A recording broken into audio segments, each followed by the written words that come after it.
И на следнава тема посебно и се радуваме од стартот на денешното издание на Македонија наутро ни пристигна гостите, па подготвени сме да ја отвориме истата. Преполна сала, стоечки аплаузи, долги аплаузи беше епилогот по изведбата на Кармина Бурана на Македонската, Солунската и Софиската филхармонија во Бугарија. Македонската, Софиската и Солунската филхармонија заедно со Софискиот филхармониски хор, нашата Ана Дурловски, грчкиот тенор Николас Панос и бугарскиот баритон Иво Јорданов брилираа на сцената и приредија концерт за паметење. Ќе ги сумираме впечатоците. Јас би рекол и на овој убав и историски концерт преку која беше пренесена моќната порака на тоа дека кај уметноста нема граници. Абсолютно. Добро утро за нашите гости, маестралните Паскал Краповски, Дејан Теодосиевски. Добре ни дојдовте. Добро ве најдов. Од филхармонија вака сите зрачите со убава енергија наутро, сите сте расположени. Клучен збор наутро. Наутро, па не, затоа кажав наутро, бидејќи музичарите обично доцна до ноќта знаат да заглавуваат на први слично, во кога ќе ги поканиме на утренска ни се малку пост. Тоа е за професија, а вака приватно од Сабајле сме расположени. Да. Со првото прашање генерално го констатираме тоа што најмногу се зборуваше и пишуваше изминативе денови и по порталите и на социјалните мрежи. Тоа што никогаш не може да го направи политиката, тоа го направи уметноста изминативе денови. Свесни ли се што направивте? Ќе повелиш ти. Па, кога почнавме да размислуваме од како помина целиот тој настан, значи дури тогаш поголем дел од нас сватија дека всушност направивме историја, дека ваков проект, еве јас на пример од 96-та година некаде сум во филхармонија, до сега не сум присуствувал на волку гломазен и волку значаен проект. Значи, буквално направивме историја, ова е најголемиот настан на овие простори во историјата. Зборуваме за културен настан од музичко-сценската дејност. Да. И тоа се уште не држи. Нека трае. Нека трае. 3300 седишта брои Националната палата на културата во Софија, тоа се добро пресметала мојава колешка Кристина математика, 6600 дланки, вели кој громогласно го наградија трудот на секој еден на сцената. Беше навистина емотивен моментот, бидејќи ние што ги гледавме и видеата кои што ги споделивте допреа до нас силно, камоли да се биде дел таму во салата. Во секој случај констатацијата, заклучокот ви е точен. Ќе се надоврзам на коментарот на Дејан дека отпосле свативме што всушност од што бевме ние дел, бидејќи првично одиме, знаеме која ни е обврската, свириме, горе-долу се познаваме, со некои луѓе се радуваме на нови познанства. Меѓутоа, самиот чин и ние кои бевме на сцена, таа грандиозност, таа големина, ние не ја согледавме. Моравме да видиме слики за да видиме што се случува реално да добиеме целата таа големина. Апсолутно едно случување кое што ги надминува културолошко-политичките проблематики во кои што овие конкретно три земји се наоѓаме ние и со нив двете. Независно од сите тие работи, музиката, уметноста беше на сосема друго ниво од страна на сите. Начинот на кој што пристапивме во подготовката и во работата од страна на сите три оркестри беше на ниво. И едноставно резултатот крајниот си беше тоа што требаше да се случи со оглед на целата таа екипа плюс од солистите преку диригентот Најден Тодоров, кој што е и директорот на филхармонијата. Така да апсолутно беше едно прекрасно доживување каде што и нашите директори, зборам на оркестрите, нашиот господин Александар Котевски, се покажаа, значи заедно со нивниот тим се покажаа во една таква организациона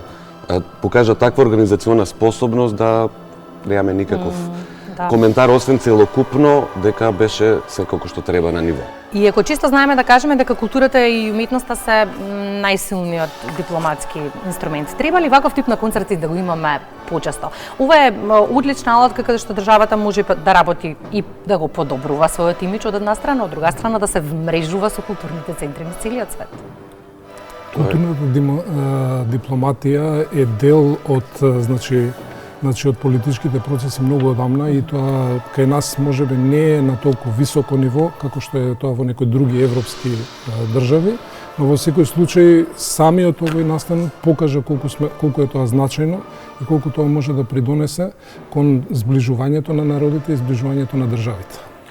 Да, апсолутно. Беше овој настан еден од најсподелуваните на социјалните мрежи. Заслужено, јас и пред разговорот последен пат и утрово поминав и дел од коментарите, чисто сакав да видам од каде се има воодушевување. Мене ме изненади што не можев да најдам на негативен коментар. Ајде, не само од наши македонци, добро реагираат и бугарите, добро реагираат и грците, но и останатиот дел од Балканот. Некако луѓево во 2025 година, како да кажуваат секој посебно од нив, доста веќе. Жедни сме за култура, уметност, општествата ни се секаде какви што се, без разлика дали е некој во Европска унија или не, Балканот е тоа тло, сите сме горе-долу тука некаде со сите сме луѓе.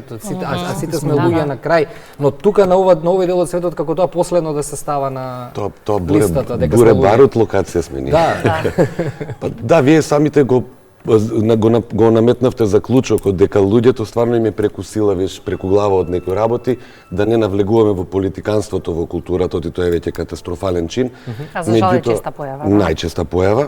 Меѓутоа, колку што може нештата, значи мора да се даде еден отпор, а најголемиот отпор е публиката која што го наградува трудот на уметниците и како таква укажува дека стварно политиката не е место во културата. И тоа треба да се санкционира и да се Што коментирате меѓусебно, извини Кристина, под прашање, самите уметници таму, пред настапите, после настапите? Комуникацијата се сведува првично со кого не се познаваш да се запознаеш. Но емоциите, верувам, не може да се скријат од сите страни после еден таков спектакул. Но нема потреба да се крие ништо. Така да едноставно беше радост на вмрежување, тоа што го начнавте во првичните муабети, вмрежување помеѓу колегите. Тие запознанства носат до понатамошни соработки, не само на институционални на големо ниво, значи филхармонии, него правимо е дека индивидуално веќе се врзува таа мрежа на уметници која што се поврзува, не само ние со Македонија или ние со Бугарија, него Бугарија со Грција, Грција со Србија, Бугарија со Србија и така натаму. Тие мрежувања се многу потребни, точно за тој таа буре-барут зона да ја надминеме, заради тоа што имаме со што, а тоа е уметноста. Ване ги спомена во еден сегмент коментарите, имаше многу коментари од типот на ова ни е потребно, често ни е потребно, дајте ни реприза, кога повторно. Сакам да кажам дека кога ќе си дадете една ваква задача и која што ќе ја завршите, патем спектакуларно како што ја завршивте, си давате товар на плеки дополнителен, обврска дополнителна или предизвик дополнителен. Ова ни е повторно потребно. Би рекол дека не беше товар, туку беше елан да се продолжи во таа насока и можам да ви кажам дека уште не ни беше, значи, одсвирен концертот. Чувството помеѓу сите музичари, зборувам за сите три, значи, оркестри и за хорот на Софиската филхармонија, чувството беше леле кога повторно. Значи, луѓето уште незавршено, веќе едва и чекаме кога тоа повторно ќе се случи. Иницијални разговори веќе има, значи дали и кога и каде се уште не е, значи, договорено. Ке чекаме трпеливи сме. Да, во секој случај ние како филхармонија, значи како трите оркестри се спремни да продолжат со овој начин на комуникација. Така. Не знам, ги гледам инсертите, не знам дали можам да побарам од колегите од режија минута само звук малку да слушнеме. Може. Ајде. Да, не ни е предвидено тоа во сценарио, но ако веќе не водат емоциите и слично, чисто да ја пренесеме големината на нашите повозрасни гледачи кои што немаат социјални медиуми, чисто да видите за каков момент денеска разговараме во Македонија наутро.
Stop.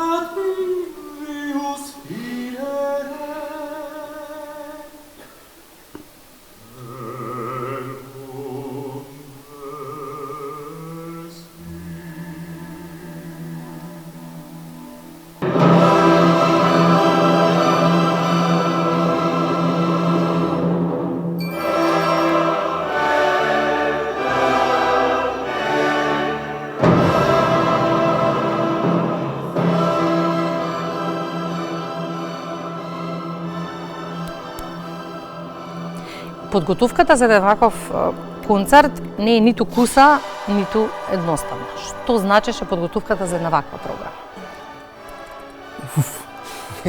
Многу работа. Многу работа, бидејќи тројцата директори успеа буквално за 3-4 месеци од идеја и од иницијатива да направат реализиран проект. Значи, можам да кажам, пошто јас, например, и во Македонската филхармонија сум моментално шеф на оркестарот и сум дел од тие подготвителни работи кои што се случуваа. Значи, навистина многу енергија се вложи, многу труд, но и многу љубов и најмногу љубовта ни помогна да сите овие работи поминат гладко и да нема апсолутно никаков проблем во целата организација на настанот. Тоа и ни беше следното прашање околу комуникацијата со самите колеги, нели, директорите си комуницирале сигурно на ниво на институции, но сигурно и имавте засебни подготовки, но засебни подготовки, тоа сигурно дело исто така безпрекорно. Можеме да заклучиме. Затоа спомнав индивидуалната работа пред се е првично битна и есенцијална за заедничката работа да функционира гладко. Така да подготовката од дома си резултира со полесни проби заеднички, за на крај да резултира со дводневен, колку 2 дена бевме, нели 3 дена? Да, со колку што нели нуди можностите нуда да бидеме на случувањето, тоа беа 2 дена, де факто да помине без никаков проблем, гладко спремно од дома, што се вика, што се вели и едноставно нештата да функционира. Тоа веќе е во рамките на професионалниот пристап, нели, на уметниците и на организацијата. Иако мислевме дека минатата година имавте полни раце работа и дека сето тоа ќе кулминира со одбележувањето на 80 години филхармонија, како почна оваа 2025-та нека трае.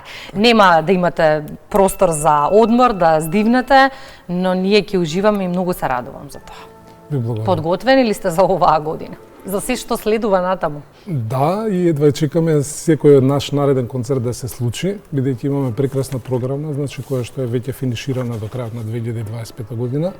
Ние во текот на целава концертна сезона 24-25 ја чествуваме, значи, оваа традиција, формирањето на филхармонија, 80 годишнината. Така што не чекаат навистина големи, грандиозни проекти и едва чекаме да се случат. 28 октомври. Еден од датумите, така?